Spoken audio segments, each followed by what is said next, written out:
ቻሪ ስትሄድ ግን ማሰቢያህንም ነው እንደ ጠቅላላ ይዘው ሄደችው። አትዋሽኝ ፍቅር፣ እማዬ ስለ ቤዛ ታውቃለች አይደል? ቆይ አንተ ብትሆን እኔን ረስተህ ወደ ሌላ ፍቅር ህይወት ትገባለህ? ለዴቭ ባርኮትና ኤላ ቤት እንደነበሩ ነግረሽ አጣላሻቸው አንቺ አይደለሽ እንዴ?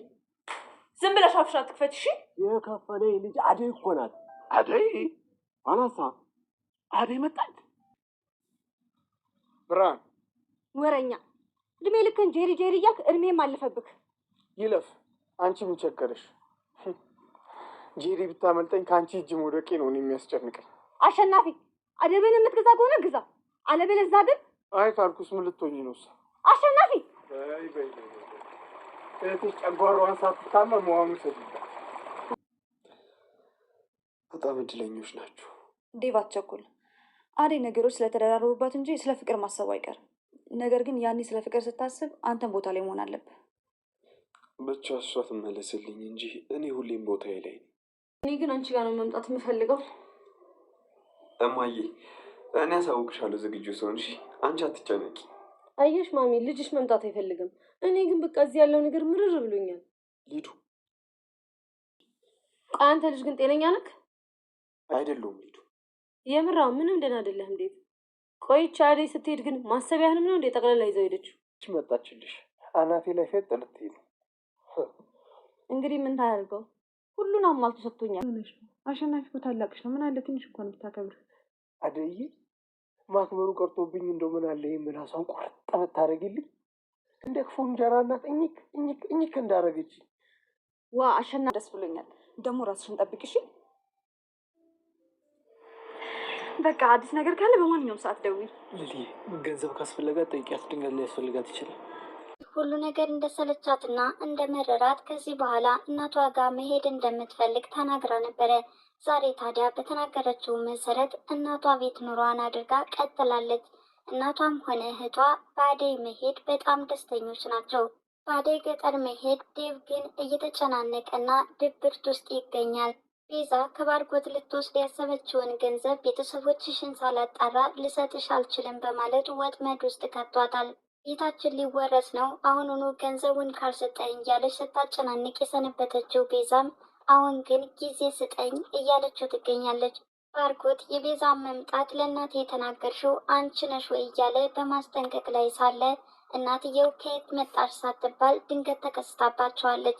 ሁላቸውም ቤተሰቦቹ በድንጋጤ ጥልን። ውድ ቻናሌ ቤተሰቦች እንደምናላችሁ በያላችሁበት ሰላማችሁ ይብዛ እያልኩኝ ዛሬም ሰራተኛዋ አደይ ክፍል 58ን የምንመለከት ይሆናል። አደይ እነ የላን ተሰናብታ ወደ ገጠር ገብታለች። ከእህቷ ጋርም ተገናኝታ ስለ እናቷ ጤንነት እየጠየቀች ነበረ። እናቷ እንጨት ሰበራ እንደሄደችም ትነግራታለች። ለምን እንድትቀር አታደርጊያትም? አሟት እንደነበርኩ ሰምቻለሁ አለቻት። በሌላ በኩል ንጉስ አደይን ማግኘት ይፈልግ ስለነበረ እስኪ አደይን እናናግራት እያለ ነው። ለምን ቀሽቷ ጋር አንደውልም በማለት ደመቀም ከለምለም ጋር ይደውላል። ለምለምም ገጠር እንደሄደች ነገረችው። ለንጉስም ከእናቷ ጋር ገጠር እንደሄደች ይነግረዋል። ወይኔ ገጠር ሄደች ማለት ነው፣ እያየዋት ከአይኔ ራቀች። በቃ ገጠር ከሄደችማ ታገባለች ማለት ነው። አደይን ሁለተኛ እንደማያገኛት እያሰበ እየተጨናነቀ ነበር። እናት ከእንጨት ሰበራ ሲመለሱ አደይን ከርቀት ተመልክተዋታል። የተሸከሙትንም እንጨት በማስቀመጥ ሩጠው ይጠመጠሙባታል። ሰላምታ ከተቀያየሩ በኋላ አደይ እንጨቱን በመሸከም ወደ ቤታቸው ይጓዛሉ። ለምለምም አደይ እዛ ቤት እንዴት ሆና እንደወጣች እያወቅ ለምን ትናገራታለህ? በዛ ላይ ደግሞ ግልባጭ ላለው ፋይል እያለች እየተቆጣችው ነው። ይቅርታ በሰዓቱ ስሜታዊ ነበርኩኝ፣ አሁን ግን ቆጭቶኛል እያለ ይቅርታ እየጠየቃት ቢሆንም አደይ ከዚህ በኋላ እናት አባቷ ቤት ሄዳለች፣ ቢያንስ እኛ ልንረዳት ይገባ ነበር በማለት እሷም ትቆጣዋለች። ኤላም ከዚህ በፊት ብዙ ነገር ስናገራት ትችለኝ ነበረ፣ እንዴት በትንሹ ተቀይማኝ ገጠር ልትገባ ቻለች እያለ ነው። ለማንኛውም በሰዓቱ ግንፍል ብለህ መጥፎ ነገር የምትናገረውን ነገር ልታቆም ይገባል አለችው። እሱም ይቅርታ ጠይቃት። እናቷ ቤት ስትሄድ ያላሰበችው ነገር ነው የገጠማት። በሷ ምክንያት እናትና አባት ትዳራቸው ተበትኗል። በቃ በእኔ ምክንያት እዛ ከሞቀ ትዳርሽ ተፋታሽ እያለች ራሷን እየወቀሰች ነበር። እናትም አንቺማ ለኛ ብለሽ ነው እንደዚህ እየሆንሽ ያለሽው፣ እኔ ከአባትሽ ጋር መለያየትሽ አንድ ቀንም ቢሆን ቆጭቶኝ አያውቅም በማለት ይመልሱላታል። ብርሃን እህቷ ስለመጣችላት ውሃ እየቀዳች በእንጉርጉሮ ላይ ናት። ታዲያ ዜማዋን የሰማ አሸናፊ ዛሬማ ለየት አለብኝ ዜማሽ እያላት ነው። እሷም በደስታ እህቷ እንደመጣችላት ትናገራለች።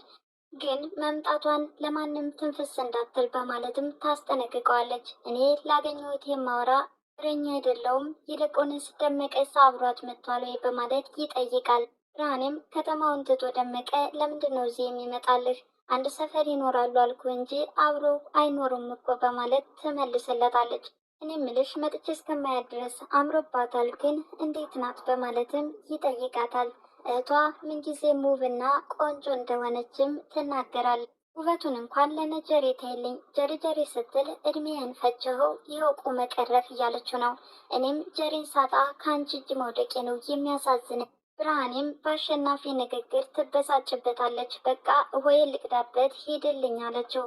እናት ውሃብ ላይ ሄደችው ልጇ ስለቀረችባት በጣም እየተጨናነቀች ነበረ። ምናልባትም አሸናፊን አግኝተው ይሆናል፣ ከእሱ ጋር ከተገናኙ በቃ እዛው ማምሸታቸው ነው እያለች ነው። አደይም አሸናፊ እዚህ ነው እንደሚኖረው በማለት እየጠየቀቻት ነበረ። እናትም አዎ እዚህ ነው የሚኖረው፣ እናቱንም አንቀባሮ ነው የሚያኖራት፣ እኔንም እርሻውንም እያረሰ እየተንከባከበኝ በጣም መልካምና ስነ ምግባር ያለው ልጅ ነው እያለች ለአደይ እየነገሯት ነበረ። አደይም ከድሮ ጀምሮ መልካም ልጅ እንደሆነ ትመሰክራለች። አሁንም ቢሆን እንግዲህ ከብርሃኔ ጋር ከተገናኙ እዛው ሲራገጡ ማምሸታቸው ነው ሲሉ ወዲያውኑ ብርሃኔ ወደ ቤት ትከሰታለች። የት ቆይተሽ ነው በማለት እናትም ይጠይቃሉ። አሸናፊን አግኝታው ከእሱ ጋር እያወራች እንደሆነም ትናገራለች። እኔማ ብዬ የለ በማለት በሁለታቸው ሲሳሳቁ ልጅ ግን እየተሽኮረመመች ነበረ። ለም አደይ ሰው ቤት እንደገባች ለዴብ ነግራው ነበረ። ዴብም እየሮጠ ወደ እነ ኤላ ቤት መጥቶ ነበረ። ታዲያ ለምለም ናት ሰው ቤት ያስገባቻት፣ ልጠይቃት ፈልጌ ነበር በማለት ለኤላ እየጠየቀው ቢሆንም ኤላ ግን ገጠር እንደሄደች ይነግረዋል። ቆይ ለምለም ሰው ቤት አስገባት አላለችም ወይ? እንዴት ጨክናስ ገጠር ሄደች? እያለ በንዴትና በብስጭት ሲናገር ነበረ። ለምለምም አደይ ብዙ ነገር ችላለች፣ አሁን የወሰነችው ትክክለኛ ውሳኔ ነው፣ አንተም ቢሆን ልትረዳት አልቻልክም በማለት እየወቀሰችው ነበረ። ተይ ለምለም ተረጋግተሽ ልትናገር ሞክሪ ቢላትም ለምለም ግን ብስጭቷ ከልክ አልፏል። ታዲያ ገጠር ከሄደችማ አባቷ ይድራታል ማለት ነው እያለ እሱም ሀሳብ ይዞታል። ለምን እዚህ እንደመጣችስ ብትነግሩኝ ምን አለ፣ ንግስቷን ጠይቃት፣ እኔ መብት የለኝም አለው ኤላ። ወይም አደይ ከሌለች እዚህ ምን እሰራለሁ? በቃ ልሄድ፣ ሊዱ ልንገራትና እኔም የራሴን ህይወት አስተካክላለሁ በማለት ይናገራል። ነገ ሌላ ቀን ነው፣ ለማንኛውም ተረጋግተህ አስብ። ለምለምም ነገሮች ሊቀየሩ ይችላሉ እና ተረጋግተህ አስብ፣ ለውሳኔ አትቸኩል እያለችው ነው። አደይ ትመለስልኝ እንጂ እኔስ ያለችውን አደርጋለሁ በማለት ቃል ይገባል። በመጨረሻም አዲስ ነገር ካለ ደውሉልኝ በማለት የነ ኤላን ቤት ለቆ ይወጣል። ቤዛና ፍቅር አደይን አሰቃይተው ካስወጡ በኋላ ሁለታቸው መፎካከሩን ቀጥሎበታል። አዲሷ ሰራተኛ መቼ ነው የምትመጣው አለች ቤዛ።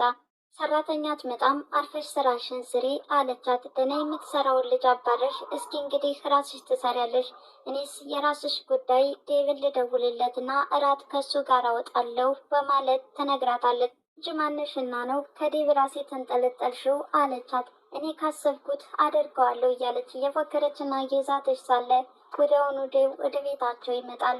የአደይን መሄድ ተከትሎ አንቺ ነሽ አባረርሻት በማለት ፍቅር ላይ ያፈጥባታል።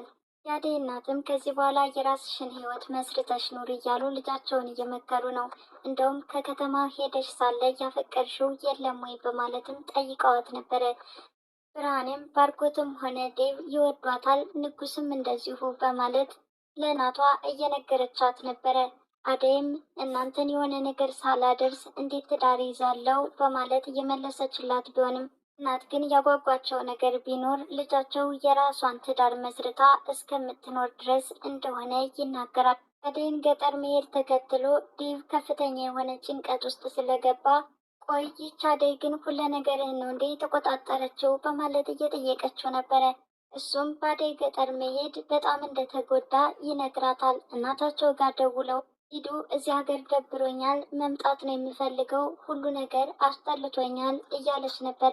የባርኮት ፍቅረኛ ቤዛም ባርኮትን በማጨናነቅ ላይ ናት። ገንዘቡን አምጣ ቤታችን ሊወረስ ነው እያለችው ነው። ለምለም በመከረችው መሰረት ቤተሰቦችሽን አስተዋውቂኝና ከዛ በኋላ እከፍልሻለሁ በማለት እየነገራት ነበረ። እሷም ቀን ስጠኝ በቃ በማለት መልሳለታለች። ቤታችን ባራጣ ሊያዝ ነው እያለች ስታጣድፈው የኖረችው ቤዛ አሁን ላይ ቤታችሁ ባራጣ እያዝም ወይ ቀን ስጠኝ ያልሽው እያላት ቢሆንም እንድታስብበትና ጊዜ እንዲሰጣት እየጠየቀችው ነበረ። በሌላ በኩል ለምለም በተደጋጋሚ ለአደይ ብትደውልላትም አደይ ግን ስልክ እያነሳች አልነበረም። ምክንያቱም የሰፈር ጓደኛዋ ጋር ጨዋታ ጀምራለች። ስልኳንም ከቤት ትታው ሄዳለች። ስትመለስም ስልኳ በተደጋጋሚ እየተደወለ እንደሆነ እናቷ ትነግራታለች። ከዛም ለምለም እንደደወለችላት ተመለከተች። በመግባቷ ደስተኛ እንደሆነችና እናቷም ሆነ እህቷ በእሷ መሄድ እንደተደሰቱ ሁሉንም ነገር ትነግራቸዋለች። ኤላም ገንዘብ የሚያስፈልጋት ከሆነ እንልክላታለን በማለት ሊረዳት ፈቃደኛ እንደሆነ ይናገራል። ባርኮት የቤዛን መምጣት ለእናቴ ተናግረሻል በማለት ፍቅርን በማስፈራራት ላይ ሳለ ምንም ባልጠበቁት ሁኔታ እናታቸው ፊታቸው ላይ ተከስታለች። ሁላቸውም በድንጋጤ ሲተያዩ ነበረ። አደይም ለምለምን አውርታ ስትመለስ እሷን ያዩ ሰዎች ሲጠቋቋሙባት ነበረ። ይቺ የከፈለኝ ልጅ አይደለች እንዴ አደይ በማለት እርስ በርሳቸው ሲጠቋቆሙ ነበረ። ሰራተኛዋ አደይ የዛሬውን ይመስላል። በሚቀጥለው እስከምንገናኝ ድረስ መልካም ጊዜ ይሆንላችሁ እያልኩኝ